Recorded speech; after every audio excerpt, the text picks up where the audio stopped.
our family and see how we do and pass that on. Yeah, so that's all the generations as well, not just people your own age, but down the generations. Yes. Yes, definitely. Like when we have a trip and we go out on a trip, and these people who are stuck in the home, could we invite them out to go as well? Definitely. That's what we want. We want people to be actively recruiting. Anybody that you guys know firsthand what the service does for you, and if it's something that you're happy with, if it's something that's benefiting you, share that with as many people. Everybody's welcome. I've got a little section of ambassadors in the corner sitting with me. Because they're already actively involved in all of the things that everybody else has mentioned. They're part of forums, they've got walking groups, and we've talked about merging some of the groups that they work with to work alongside Ageing Well and expanding. So there's going to be a mass Ageing Well takeover going on shortly. And also to be part of the Ageing Well family, we want it to be a family, be part. There are people who we know are isolated. We mentioned, Rita mentioned some older people that she visits, that she's inviting onto our trip next week.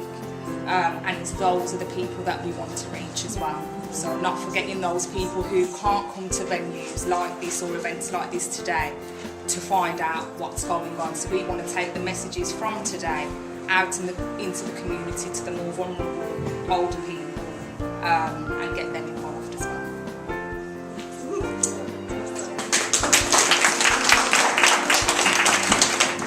Meant to the group that I've been working with, and we focused on to volunteer to do something, to get to know one another, taking part in being a group, meeting new people, doing new activities, and helping people with your own capabilities and skill sets.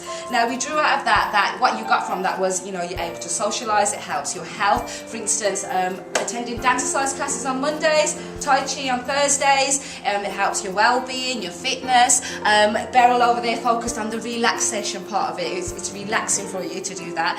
Taking part of a group, again, the intangible aspects of it, helping others, expressing yourselves, making friends, and feeling supported. Now we talked a bit about the minibus service as well. Our group would like more information on little services such as that, but they felt that it would be highly valued if, for instance, they weren't feeling well and they couldn't leave the house physically to come and be involved. Obviously the conversation theme is involvement, so that is highly valued if we can get more information on it and get it working a little bit more. What else do we have? Doing activities, new activities.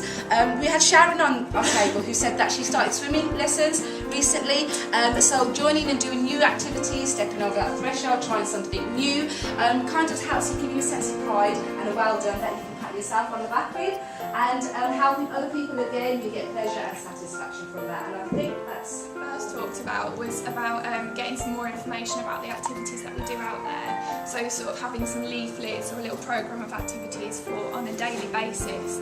A couple of ladies mentioned that maybe they've taken the information to their friends but they said, oh, next week, and they think they'd be more interested if they could see in front of them, oh, that activity, that's what I want to get involved in. So that was something. But the main thing we talked about really was the befriending, and they're really keen on that idea. In particular, sort of various activities that they can bring. This lady here is talking about knitting and how that can help with mobility issues, how that's really helped her. Maybe she could get involved with befriending on that level. Also sort of, I suppose, the logistics of it in the sense of going in a pair so that you feel safe, having the settlement as like the middleman so that we can kind of facilitate and make sure that people's interests match up, people feel safe going around to each other's houses, they have the introduction so that it's not a stranger going to meet a stranger. And we also talked about taking it beyond the settlement and maybe out into hospitals. I think all three ladies have experience of working in sort of hospitals and with older adults and things like that. And they said one of the things that they're very aware of are the issues in hospitals around care. There's a lot of sort of going and putting food down but not making sure that person's okay to eat the food on their own, making sure that person likes that food. So it's about sort of going around and sort of making sure that they know what they're doing and that they're happy and they've got what they want and got what they need and got the support that they need.